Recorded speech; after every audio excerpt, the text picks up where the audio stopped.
कोलकात्यामध्ये महिला प्रशिक्षणार्थी डॉक्टरवर बलात्कार आणि हत्येची घटना ताजी असतानाच ठाण्यातल्या कळवा रुग्णालयात ही धक्कादायक घटना घडली आहे। त्यामुळे रुग्णालयातील सुरक्षा व्यवस्थेवर प्रश्नचिन्ह निर्माण झालंय। बघूया।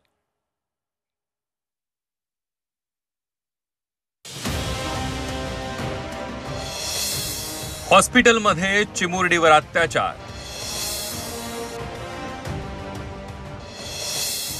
कळवा रुग्णालयात धक्कादायक प्रकार,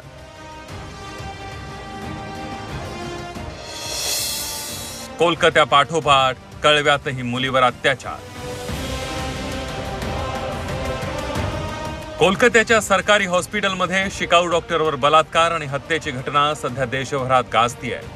अशाच प्रकारची संतापजनक घटना ठाण्यातल्या कळवा रुग्णालयात घडली आहे। 42 वर्षांच्या एका नराधमानं कळवा महापालिका रुग्णालयामध्ये 11 वर्षांच्या अल्पवयीन मुलीवर अत्याचार करण्याचा प्रयत्न केला।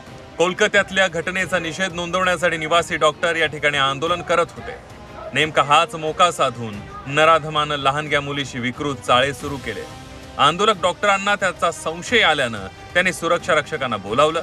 त्यानंतर आरोपीला रंगेहात पकडून पोलिसांच्या ताब्यात देण्यात आलं। त्यांनी पाहिलं मुलगी खूप घाबरलेली होती, तिला चॉकलेट वगैरे खाऊ घातल्या। त्यानंतर विश्वासात घेऊन विचारलं असता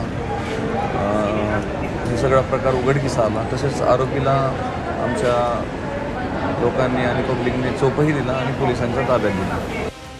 अल्पवयीन मुलीनं रस्ता क्रॉस करण्यासाठी आरोपीची मदत मागितली होती, मात्र आरोपीनं मुलीला रस्ता क्रॉस न करवता रुग्णालयाच्या परिसरात नेलं। आता आरोपीला 22 ऑगस्ट पर्यंत पोलीस कोठडीत डांबण्यात आलंय।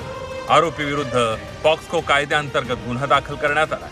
आमची बीट मार्शलला पाठवून तात्काळ त्यांना आम्ही पोलीस स्टेशनला आणलं। त्यांच्या नातेवाईकांचा शोध घेतला, त्यांना बोलून त्या मुलीच्या संदर्भामधला जो काय आहे तो गुन्हा आम्ही दाखल लगेच तात्काळ केला आणि सदर गुन्ह्यातील जो आरोपी होता त्याला अटक करून कडक कारवाई केलेली आहे। ठाण्यातील कळवा रुग्णालय नेहमीच वादाच्या भोवऱ्यात असतं।